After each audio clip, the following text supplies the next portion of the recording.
세계 역사, 인류 역사, 그리고 성경의 역사, 개인의 역사에 있어서 우연이란 없습니다.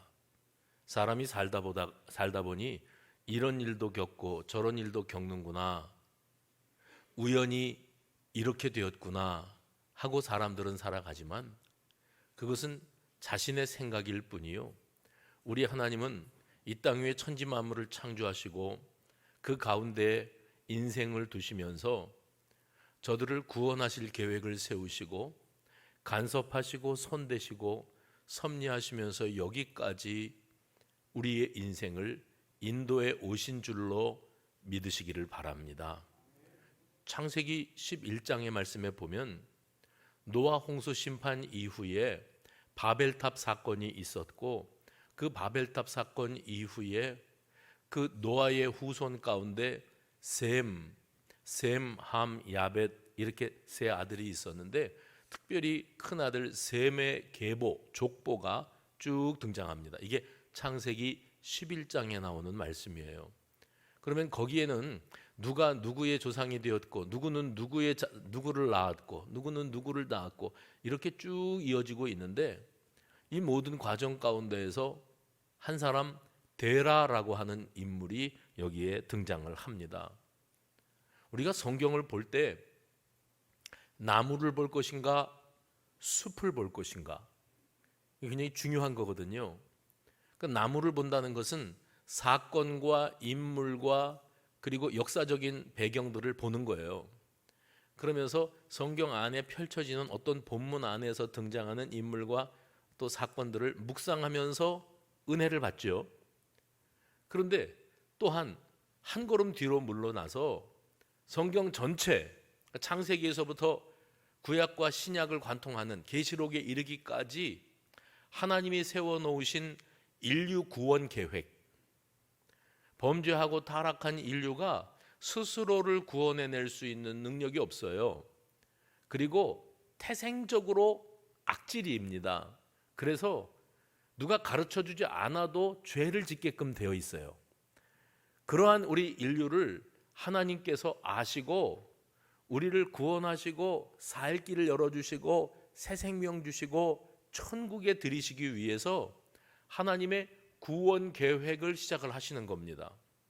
그래서 이 하나님이 우리를 향한, 나를 향하신 구원 계획이라고 하는 관점에서부터 성경 전체를 이렇게 살펴볼 줄 아는, 그 숲을 볼 줄 아는 안목, 성경을 바라보는 눈이에요.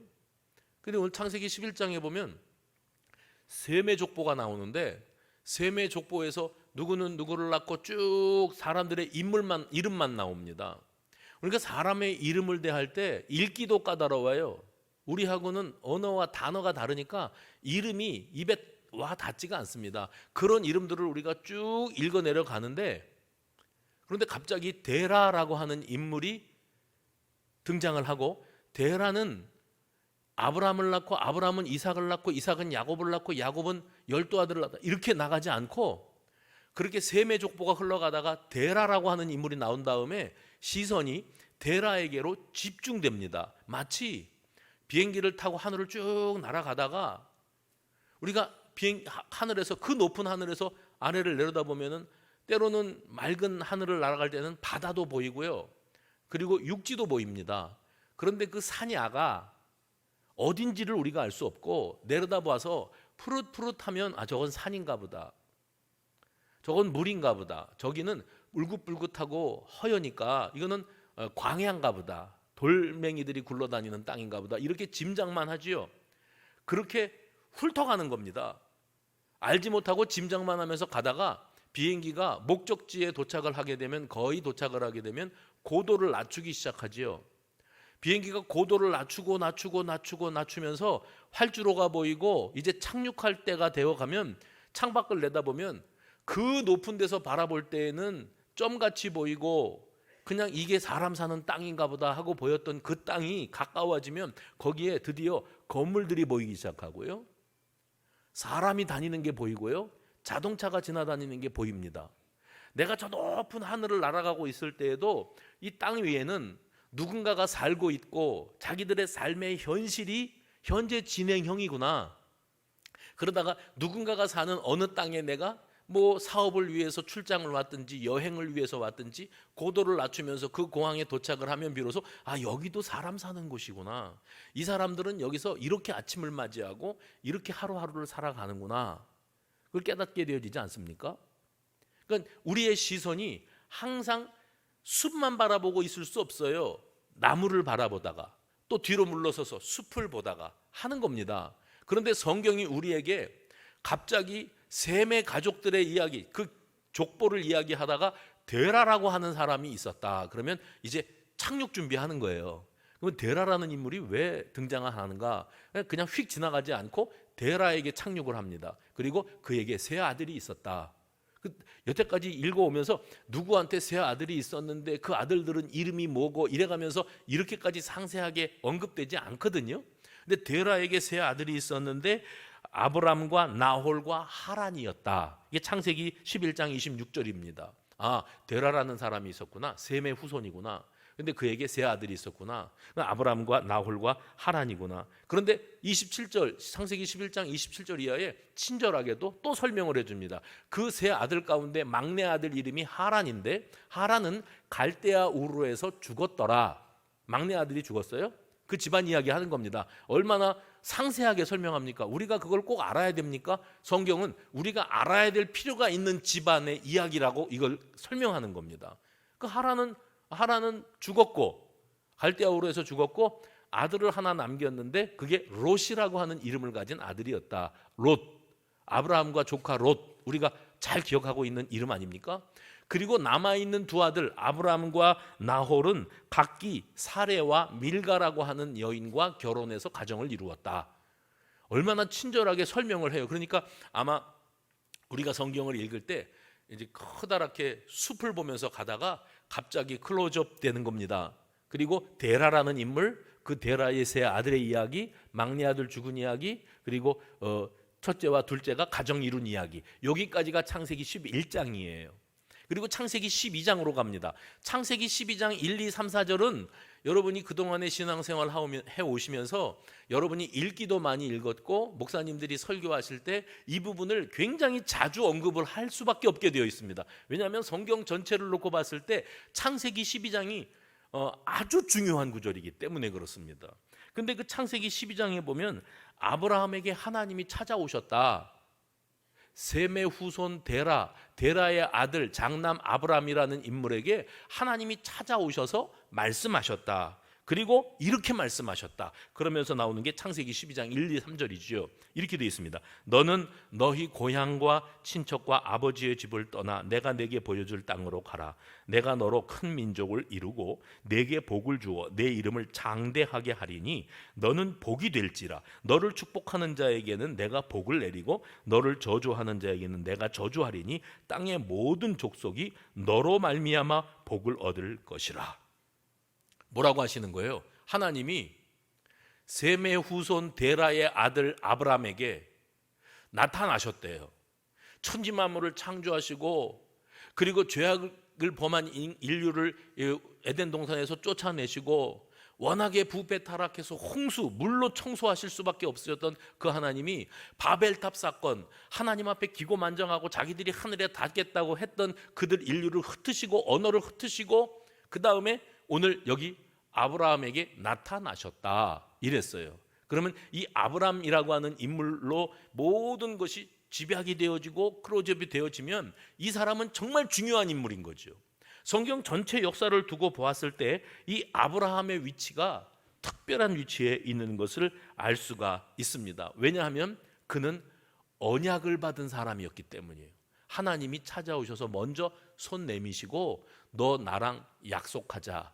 내가 너의 하나님이 될 거고 너는 내 백성이 될 건데 내가 너의 후손들을 하늘의 별처럼 바닷가의 모래알갱이처럼 이렇게 번성하게 만들어 줄 거야 하고 하나님이 특별 언약과 축복 언약을 해주셨습니다. 그 다음에 우리가 봐야 될 성경이 어디냐면 마태복음 1장 1절이에요. 마태복음 1장 1절에도 족보가 나옵니다. 예수님의 족보예요. 예수님이 어떻게 이 땅에 오시게 되었는가를 설명하는데 1장 1절이 이렇게 출발합니다. 아브라함과 다윗의 자손 예수 그리스도의 계보라. 누구 자손이요? 아브라함의 자손 예수 그리스도, 다윗의 자손 예수 그리스도. 그러면 구약에 나오는 아브라함과 다윗이라고 하는 인물과 예수님과 뗄래야 뗄 수 없는 관계. 왜요? 조상인들이니까. 예수님의 조상, 육신적인 조상으로 거기 다윗이 있고 그의 조상으로 아브라함이 있는 거예요. 그리고 하나님이 창세기 12장에서 말씀하셨던 그 아브라함과 맺은 언약 때문에 예수님이 이 땅 위에 오시고, 그 예수님의 오심으로 인류가 십자가 대속의 죽음으로 인류가 구원에 이르게 되었다. 이게 성경 전체를 관통하는 구원의 스토리입니다. 이런 관점에서 성경을 바라보면서 한 인물들을 묵상해 나가면 그 가운데 하나님이 행하시는 일들이 우리 눈에 들어오게 되어 있지요. 그런데 이 노아의 후손이었던 셈의 계보에 데라라고 하는 인물이 등장하더니 그의 아들 아브라함이라고 하는 인물로, 그 다음에 우리 알죠? 아브라함의 아들은 이삭, 100세에 얻은 아들입니다. 이삭은 쌍둥이 아들을 낳았는데 에서와 야곱. 근데 그 축복권이 야곱에게로 넘어갑니다. 다 스토리가 있고 사연이 있지 않습니까? 그리고 그 야곱에게는 12아들들이 주어지는데 그 12아들들에게도 그 축복이 계승되어집니다. 아브라함 때부터 시작된 축복의 계보가 야곱의 12아들들에게까지 넘어가요. 그리고서는 요셉의 스토리가 나오는데 하나님의 축복의 계보는 요셉에게 이어지는 게 아니고 야곱의 4번째 아들인 유다에게 이어집니다. 그리고 그 유다의 후손들 가운데에 보아스라는 인물이 등장해요. 룻을 아시지요? 이방 여인 룻.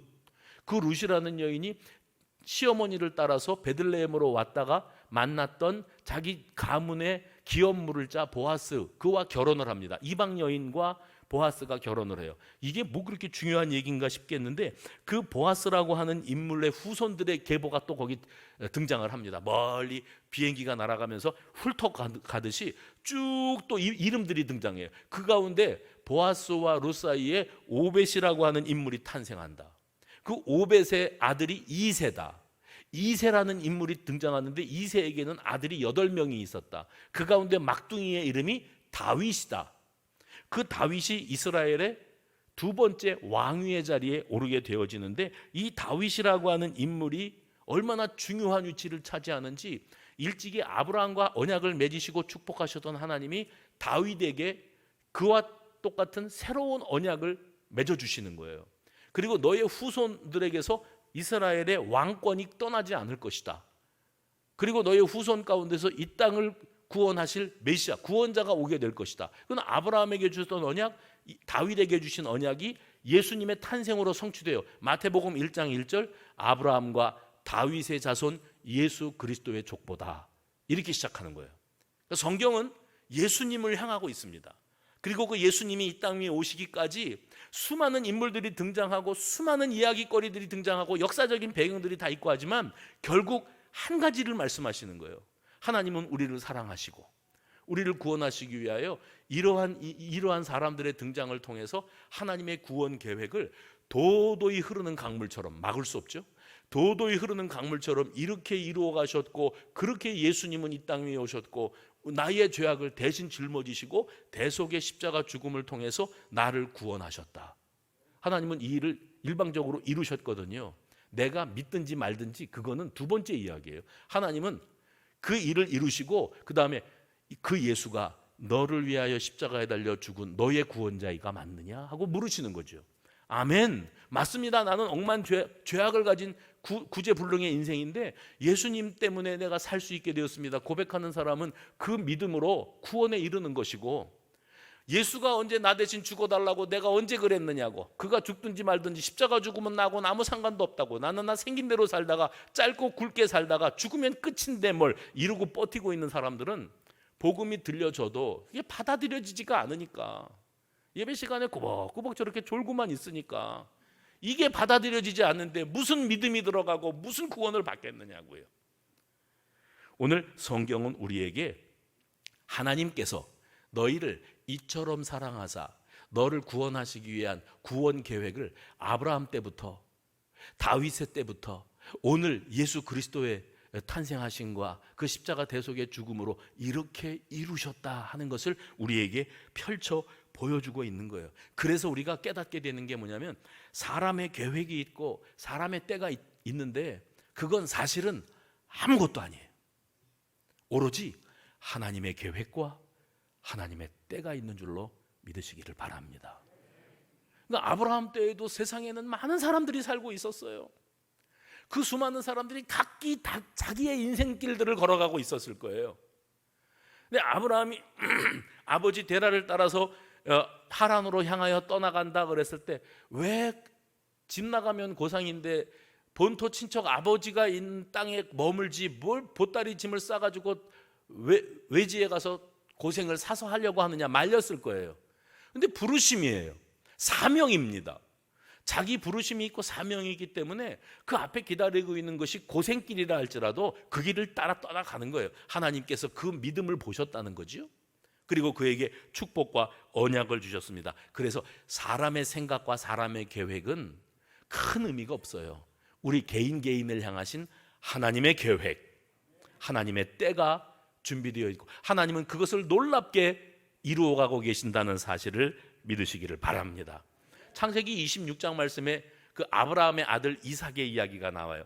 아브라함이 이제 그래 하나님의 부르심을 받고 가나안 땅에 도착했는데 기근이 들어서 먹고 살 길이 막막하니까 족장 아닙니까? 자기 식솔들을 이끌고 살 길 찾아서 하나님한테 여쭙지도 않고 임의로 이집트로 이주해 가려고 합니다.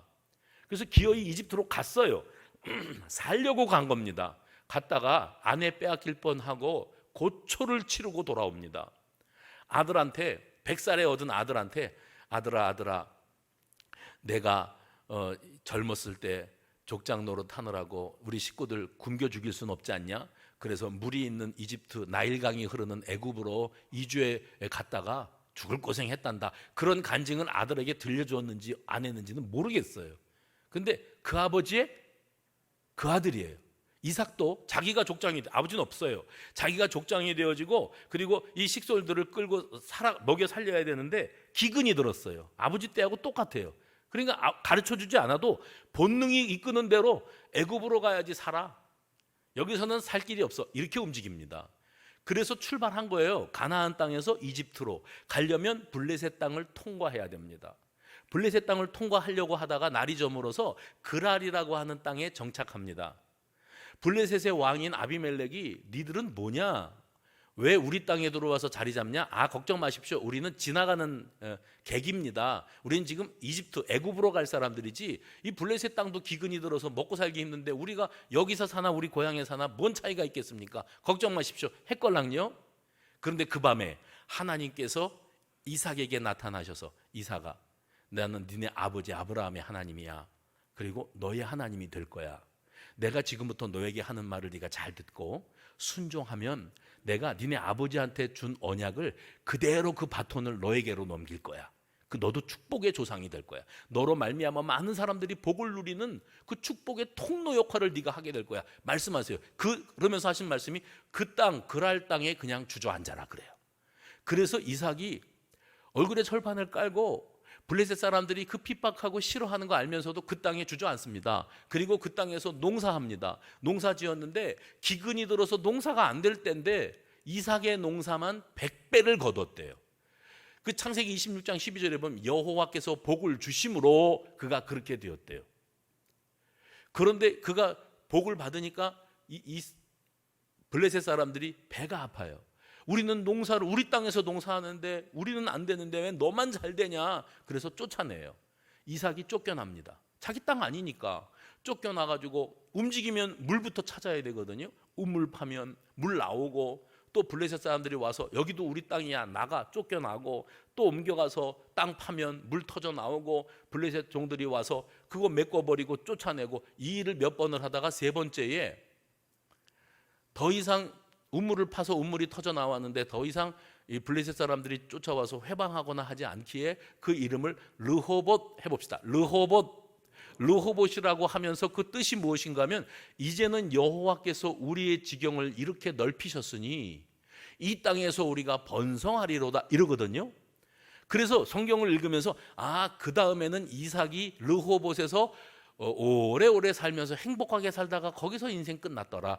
이렇게 될 줄 알았어요. 근데 바로 그 다음 절에 뭐라고 써 있냐면 24절에 그 후에 이삭이 거기서 옮겨 브엘세바로 갔더니 이렇게 됩니다. 이사하고 또 이사가요. 제가 이 장면을 묵상하면서 생각나는 게 뭐냐면 아까 여러분 예배 전에 찬송 부르십디다마는 그거예요. 딱 내일 일은 난 몰라요. 하루하루 살아요. 내일 일은 내가 계획한다고 그렇게 되어지는 게 아닙니다. 이 이사를 하셔서 오랜 동안 꿈에 그리던 내 아파트에 입주했어요. 그러면 너무 좋잖아요. 목사님 오셔서 입주 예배 좀 드려주세요. 그래요. 그러면 가서 예배 드려요. 말씀 전하면서 제가 가끔 그걸 질문합니다. 집사님은 지금까지 살아오면서 신혼 때부터 지금까지 이사를 몇 번 했습니까? 그게 좀 궁금해요. 그 이사하시면서 오늘 여기까지 와서 살면서 내가 2022년도 8월 달에는 수원 어디에 무슨 아파트 몇 동 몇 호에 입주해 있으리라. 이걸 예상했습니까? 계획한 적이 있습니까? 아니요. 5년 전만 해도 내가 여기에 이 아파트에 입주해서 살 줄은 몰랐어요. 전에 살던 집에서 아주 오래오래 더 살 줄 알았지요. 그렇죠? 그러면 지금 앞으로 남은 생애에서 앞으로 몇 번의 이사가 더 남았다고 생각하십니까? 그것도 모르지요. 그러면 5년 후에는 이 아파트에 그냥 살고 있을까요? 아니면 다른 데 가서 이사해서 새로운 아파트에 가서 살고, 그것도 모르지요. 지금 내 집 장만했다고 꿈에 그리던 그 꿈을 이루었다고 너무 좋고 새 집이라고 좋고 그래도 5년 후에도 여기 살고 있을까 내가? 10년 후에도 여기서 살고 있을까? 그거는 아무도 모르는 거예요. 왜요? 내 인생길 가만히 돌아보니까 내가 계획한다고 계획했던 대로 된 것도 없고 하나님께서 역사하시고 인도하시고 이끌어 주셔서 어떻게 우리는 우연이죠. 그게 어떻게 살다 보니까 여기까지 와서 이러고 살고 있네. 앞으로는요. 앞으로도 내가 뭐 이렇게 되고 싶고 저렇게 되었으면 좋겠다는 희망사항은 있는데 결국 살아봐야 할 일이에요. 왜요? 하나님이 어디까지 허락하시고 무엇을 계획하시고 어디로 인도하고 계시는지 그것은 우리가 오늘을 예상할 수 없었듯 우리의 미래도 우리가 함부로 예상할 수 없다는 겁니다. 나는 알 수 없지만 또 확실한 거 한 가지, 하나님은 너무나도 섬세하게, 아멘입니까? 하나님은 나는 한 치 앞을 알지 못해요. 내일 일은 난 몰라요. 하루하루 살아요 하면서 살아서 여기에 도착해 있는데 앞으로는 어떻게 될지 그것도 나는 몰라요. 그러나 확실한 거, 하나님은 섬세하게 내 인생길을 디자인해 놓으셨고 살고 돌아보니까 다 하나님의 인도하심이었구나. 하나님이 사람도 만나게 하시고 물질도 주시고 환경도 이끄시고 또 뭐가 이렇게 되게 하시고 또 뭐는 막으시고 그렇게 해서 여기까지 데려다 놓으셨구나. 이걸 우리가 깨닫는 겁니다. 이것을 하나님의 주권에 맡겨진 인생 해봅시다. 하나님의 주권에 맡겨진 인생. 그렇습니다. 우리 하나님의 주권을 믿으시기 바랍니다. 아멘은 했거든요. 그런데 사실 우리의 인생 가운데에서 하나님의 주권을 인정하지 못하고 살아가는 때가 너무 많다는 걸 인정해야 돼요.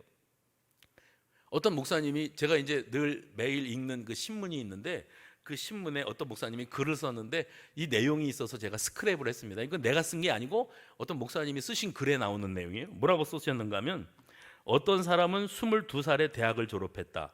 그리고 좋은 일자리를 얻기 위해서 10년을 넘게 기다려야 했다. 그런데 어떤 사람은 25살의 나이에 기업의 CEO가 되었다. 그런데 그는 50이 되어서 병이 들어 세상을 떠났다. 앞에 대학 졸업하고 10년이 넘도록 취직이 안 됐던 그 사람은 30대 중반에 대기업에 취업이 되었다. 그런데 그 사람은 60세가 넘었을 무렵에 그 회사의 대표가 되었고, 그리고 90이 넘도록 살다가 떠나갔다. 이렇게 써 있어요. 또 어떤 사람은 19살이라고 하는 어린 나이에 결혼을 했다. 그런데 27이라고 하는 많지 않은 나이에 이혼을 경험하며 상처를 받는다. 그런데 어떤 사람은 40이 넘도록 50이 다 되도록 미혼으로 살다. 결혼을 했는데 90이 되도록 둘이서 회로하고 살다가 하늘나라로 함께 갔다. 그러니까 어떤 사람은 지금 잘 풀리는 것 같고 성공하고 있는 것 같고 모든 사람의 부러움이 되어지는 것 같은데, 그런데 알고 보면 그것이 그렇게 부러울 만한 것도 못 됐고, 어떤 사람은 매사에 남들보다 뒤처져요. 그래서 남들은 시집가고 장가 들어서 애가 중학생이 되는데 나는 아직도 장가도 못 갔어요. 나 누구 들으라고 하는 소리 아니에요. 여기 너무 많으니까 너무 상처받지 마세요. 아직도 장가도 못 갔어요. 시집도 못 갔어요. 벌써 내 친구는 애가 중학생 된다니까요. 고등학생 된다니까요. 그러면 나는 하자가 많은 인생인가? 아니에요. 그런데 어떤 사람은 그렇게 40대 50대가 넘어서 결혼을 했는데 늦게 만난 것만큼이나 둘이서 그냥 너무 좋아가지고 행복하게 살고 오래오래 살았다는 거예요. 그러니 사람의 인생을 두고 보면서 저 사람은 참 잘 풀리네, 성공했네, 부럽네. 어떤 사람은 너는 어쩌려고 그러냐, 남들은 애를 시집 보내게 생겼는데 너는 아직도 그러고 혼자 사냐, 이럴 게 아니라는 겁니다. 사람은 각자 다 하나님이 주신 자신의 때를 사는 거예요. 그 때는 하나님이 허락하시는 때예요. 그러니까 상대평가, 남들하고 비교하면서 우월의식을 갖는 것도 웃기는 이야기고, 벌써 남들은, 내 친구들은, 내가 아는 아무개는 이래가면서 내가 마음에 상처받고 좌절감 느끼고 마치 루저, 세상에서 제일 찌질한 인생으로 사는 것 같이 느끼는 것도 하나님 보실 때는 너 참 웃긴다. 왜요? 하나님의 때가 있거든요. 우리 각자는 다 자기 인생을 살고 있는 거예요. 근데 그 인생은 어떻게 살다가 어떻게 우연히, 이게 아니라 내일 일을 알지 못하는 인생길을 살아가는데, 그 인생길은 다 하나님이 디자인해 놓으신 내 인생을 사는 거예요. 그러니까 누구보다 잘날 것도 없고 못날 것도 없어요. 너무 잘난 척하지 마세요. 잘 풀린다고. 그거 모르는 일이에요. 또 너무 우울감에 빠져 살지 마세요. 또 남들하고 비교하고 그러고 살지 마세요. 하나님이 다 예비하시고 하나님이 다 당당하게 살 수 있도록 만들어 가시고 계신다는 사실을 기억하시기를 바랍니다. 지난주에 제가 찬양, 설교하다가 말고 찬양 한 곡 했잖아요. 날이 저물어 갈 때, 빈들에서 걸을 때, 그때가 하나님의 때. 내 힘으로 안 될 때, 빈손으로 걸을 때 내가 고백해 여호와 이래. 주가 일하시네, 주가 일하시네. 여기 있는 한 사람 한 사람을 위해서 주님이 일하고 계세요. 아브라함 시대에 아브라함만 있었겠습니까? 수많은 사람들이 있었지만 하나님은 아브라함에게 주목하셨고, 데라의 아들인 그의 인생을 통해서 인류 구원 계획을 세우셨다니까요. 이 사람이 내가 하나님의 부르심을 받고 앞으로 나의 후손 가운데 예수 그리스도가 탄생해서 그로 말미암아 죄 많은 인류가 구원을 얻게 될 것이야, 그렇게 꿈도 안 꿨어요. 그런데 하나님이 그 아무것도 아니고 평범하게 이를 데 없는 한 인간 아브라함을 아브라함으로 만드시고, 약속하신 바 그를 통하여 한 민족을 이루셔서 이스라엘 민족의 조상이 되게 하셨어요. 그리고 성경 전체를 놓고 볼 때 아브라함의 창세기 12장은 우리에게 소망을 주시는 하나님의 구원 계획의 첫 단추였던 거예요. 오늘도 이 자리에 있는 이 많은 사람들 가운데 우리 하나님이 한 사람 한 사람 다 의미 있고 보배롭고 존귀하고, 야, 네 친구는 회사 사장이 되고 또 평생을 먹고 살 걸 해놨는데 너는 삶에 대책도 없고 이제 나이는 들어가고 이제 곧 은퇴가 되는데 어쩔 거냐? 우리 하나님이 그러시지 않으세요. 그 사람은 그 인생 살다 가라 해. 나는 너를 위하여, 너만을 위한 특별한 인생을 계획해 놓고 있어. 순서가 다를 뿐이야. 순서가 다를 뿐이야. 나는 너를 그냥 던져놓은 돌멩이처럼 그렇게 취급하지 않는다. 너 한 사람이 너무나 보배롭다, 존귀하다, 특별하게 내가 너를 들어 사용할 거야. 이렇게 하나님이 우리를 바라보고 계신다는 사실을 잊지 마시기를 바랍니다. 우리 민족은요, 유난스럽게 비교의식이 강해요. 유난스럽게. 그래서 내가 지금 어디쯤에 와 있나를 가늠하는 기준이 뭔지 아세요? 내 또래들, 내 동창들, 나랑 같이 입사한 사람들, 이 사람들하고 갈 때 그들이 나보다 저만치 앞에 가 있으면 나는 처진 거지요. 나고자 같은 인생. 근데 그들이 나보다 저 뒤에 있다 그러면 나는 성공적인 인생, 행복한 인생인 거지요. 그렇게 비교하면서 어떤 때는 자신감이 없고 우울하고 어떤 때는 신바람이 나고 잘난 맛으로 살고 그래요. 그래서 동창회 나가는 것을 참 조심해야 돼요. 거기 나가면 그 나보다 공부도 못했던 인간이 벤츠 타고 나타나고, 나는 맨날 반장하고 1등을 안 놓쳤는데 모닝 타고 나타나고 이러면은 자존심이 상하는 거예요.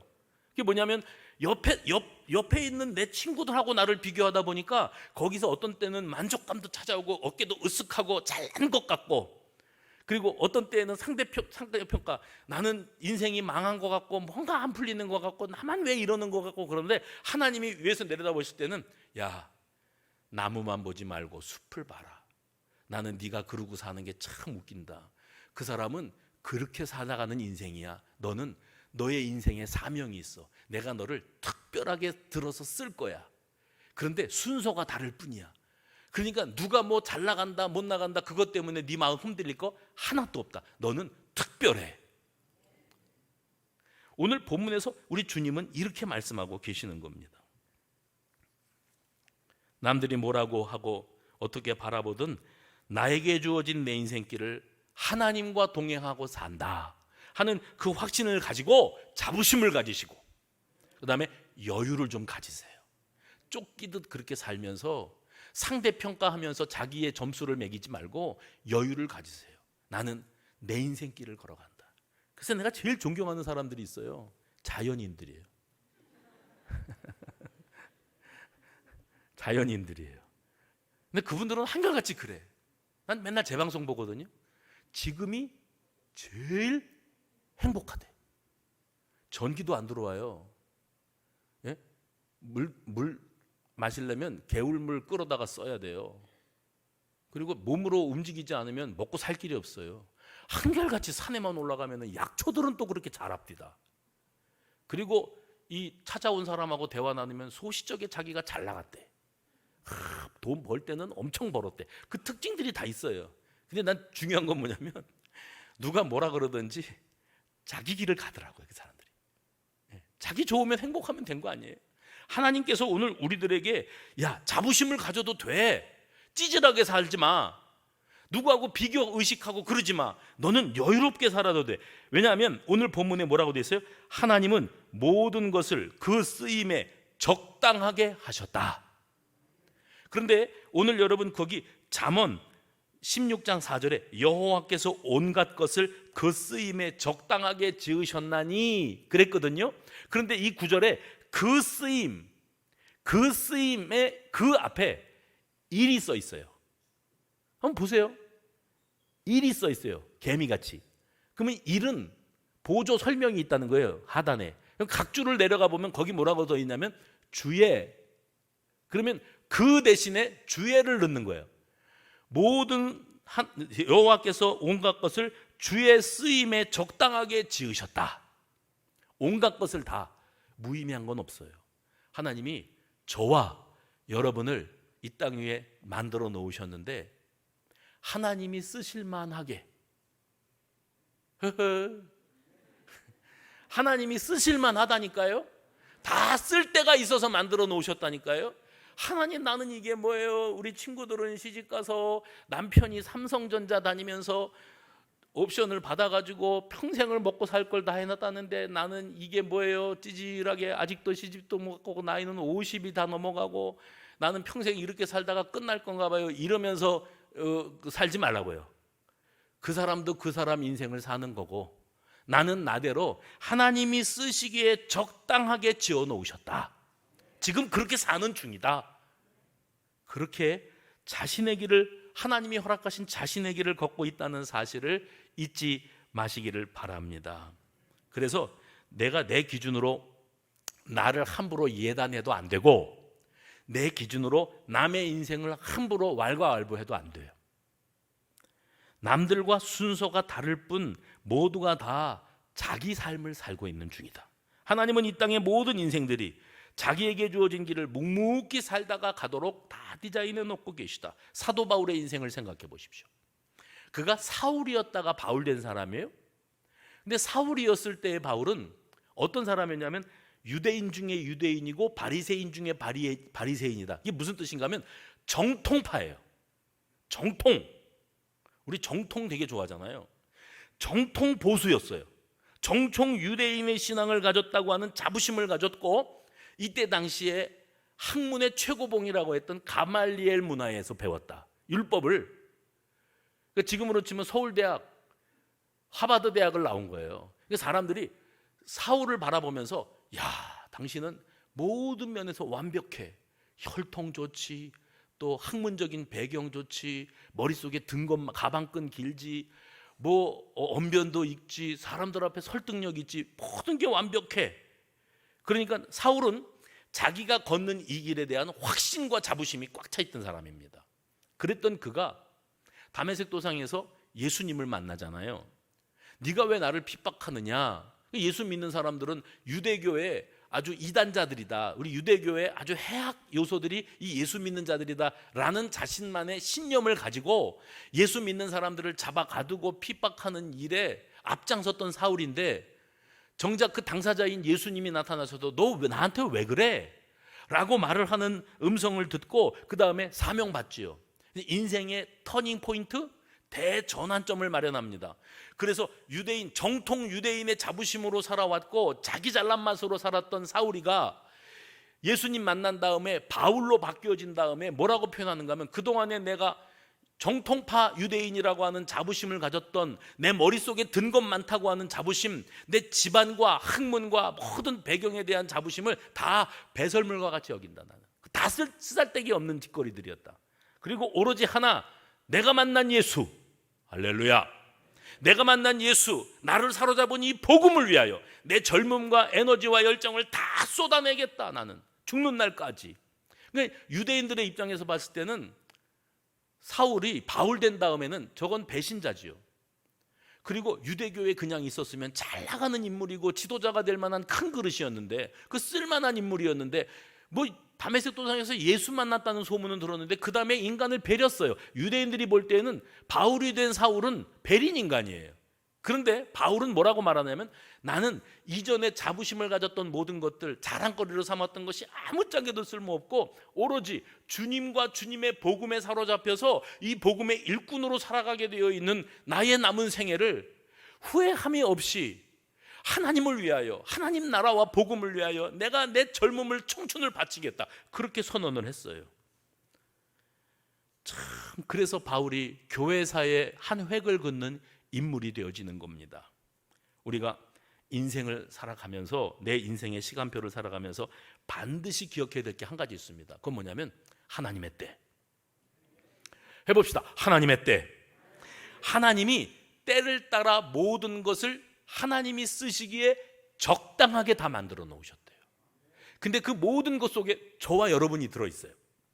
그러니까 우리가 우연히 지금 이루고 살고 있는 게 아니라 다 사명이 있고 때를 따라 하나님이 역사하시는 인생의 걸음걸음을 걷고 있는 줄로 믿으시기를 바랍니다. 요즘에 청년들이 많이 부르는 찬양 중에 이런 찬양이 있어요. 고단한 인생길, 힘겨운 오늘도 예수 내 마음 아시네. 지나간 아픔도 마주할 세상도 예수 내 마음 아시네. 하루를 살아도 기쁨으로 가리 예수 늘 함께 하시네. 후회도 염려도 예수 늘 함께 하시네. 그 다음에 뭐라 하냐면, 믿음의 눈 들어 주를 보라, 이 또한 지나가리라. 그 다음에 들어보세요. 주어진 내 삶의 시간 속에 주의 뜻 알게 하소서. 주어진 내 삶의 시간 속에, 주어진 내 삶의 시간 속에 주님의 뜻이 있어요. 믿으시기 바랍니다. 내가 그냥 열등하게 사는 것도 아니고, 내가 남들보다 탁월하게 특별히 잘나게 살아가는 것도 아니에요. 뭘 그렇게 자꾸 비교하면서 우월감 갖고, 왜 이렇게 비교하면서 열등감 갖고 우울증에 빠지고 그래요? 그럴 필요 하나도 없어요. 나 자신의 존재 자체가 하나님이 나에게 주신 선물이고, 하나님은 내가 이 땅 위에 태어난 이상 머리털까지 헤아리시는 분이라고 하셨는데, 놀랍도록 섬세한 내 인생길을 하나님이 앞서가시며 이스라엘 백성들을 광야에서 구름 기둥과 불 기둥으로 앞서가셨듯이 나는 한 치 앞을 내다볼 수 없는 인생길을 하나님이 앞서가시며 예비하셔서 이사를 12번을 하면서 드디어 이 아파트에 입주하게 하신 거예요. 오늘 아파트 입주하고 예배당 순례하러 오신 분들 가운데 처음 이 교회에 오신 분들 환영합니다. 오늘 등록하지 마시고 한 바퀴 휘 돌아보시고 처음 그 교회가 제일 낫다, 그렇게 되시면 참 좋겠습니다. 모르는 거예요. 내가 10번을 이사하고 12번을 이사하고 20번을 이사하고 살지 아무도 모르는 거예요. 지금 여기 살고 있을 뿐이지요. 그래서 남들보다 좀 넓은 아파트에 사십니까? 남들보다 좀 좋은 환경에 사십니까? 그게 나에게 주어진 길이고 하나님이 허락하신 은혜예요. 그러면 남들은 나보다 더 좋은 집에 삽니까? 그건 그가 하나님 앞에 허락받은 자기 길을 걸어가는 거예요. 그것 때문에 왜 내가 불행해야 돼요? 그대로 살아. 당신은 생긴 대로 그렇게 살아. 나는 내 길 가는 거야. 주님과 동행하면서. 할렐루야. 주어진 내 삶의 시간 속에 주님의 뜻을 알게 하여 주시옵소서. 그래서 전도서 3장 11절 말씀이 참 의미가 있어요. 한번 여러분 같이 소리내서 읽었으면 좋겠습니다. 시작.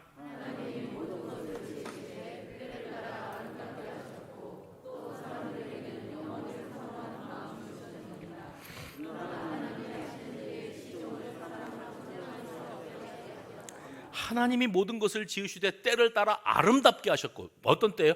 하나님의 때입니다. 하나님의 때에 하나님이 보시기에 아름답게 다 만들어 놓으셨어요. 여러분이 그래서 아름다운 존재인 거예요. 게다가 뭐라고 하셨냐면 하나님의 하시는 일의 시종을, 처음과 나중을 사람이 측량할 수 없게 하셨다. 미지의 세계입니다. 내일 일은 난 모르게 하셨대요. 누군가 그런 말을 남겼습니다. 지금 이 순간은 당신이 앞으로 남아있는 생애 중에서 제일 멋지고 아름다운 시간이다. 맞는 말인 것 같아요. 지금 이 순간 뭐 기억도 까무럭까무럭하고 핸드폰 찾다가 냉장고에서 나오고 그래도 너무 자괴감을 갖지 마셔요. 왜냐하면 아무리 그래도 이제 다음 달에 나 생각해보세요. 다음 달 9월 달에 나보다 8월 달에 내가 제일 젊고 상태가 그나마 제일 좋은 때예요. 지금이. 그래서 우리 옆에 사람하고 인사했으면 좋겠어요. 당신은 지금 상태가 제일 좋습니다. 시작. 지금이 상태가 제일 좋아요. 이제 가면 갈수록 시들어갈 거예요. 가면 갈수록 값이 떨어진다니까요. 지금이 제일 좋을 때래. 그 말이 맞다. 근데 그리스도인들은 이래야 돼요. 지금 이 순간이 가장 좋은 때이기 때문에 누구와도 내 인생을 비교할 필요가 없어요. 나는 내 길 가고 있는 거예요. 하나님이 쓰시기에 적당하게 생겨 먹었어요, 내가 지금. 그리고 하나님이 지금에 주신 나의 삶에 감사하고 그 하나님을 찬양하고 기쁘게 살아가도 된다고 이 연사 외치고 싶습니다. 때로 일이 안 풀릴 때도 있고, 또 오랜만에 만난 친구, 너 요즘에 뭐 해서 먹고 사냐? 나 뭐 이렇게 잘 풀려서 뭐 먹고 살만하고, 우리 애들이 만나면 왜 자꾸 자식 자랑해요? 기분 나쁘게. 우리 애는 뭐 어떻게 돼서 뭐가 됐고, 뭐 그런 거 우려먹고 사는 사람들 보면서 아이고 좋겠다 너는. 나는 이게 인생이 뭐냐, 난 뭐 하고 산 거냐 싶을지 모르겠어요. 우리 친구들이 나 이제 설교 시간 너무 길어지나? 다 됐어 이제. 우리 친구들이요, 내가 1, 2부 시간에 안 했던 소리 하는 거예요. 지금 카톡을 나누는데 5명이 친구인데 우리 집만 빼놓고 다 딸이 있네. 미국에 시집가서 미국 가서 살던 딸이 6개월 동안을 아빠와 함께 지내다가, 큰 딸인데 아빠와 함께 지내다가 공항에 데려갔는데 딸 둘이거든요. 이 집이 엄마하고 큰딸하고 둘째 딸하고 부둥 껴안고 뭐 난리가 났대요. 울고불고. 6개월 있다가 가니까. 근데 자기는 남자가 돼가지고 거기서 울고 있을 수는 없는데 카톡이 온 거예요. 집에 도착했는데 왜 이렇게 딸이 보고 싶냐?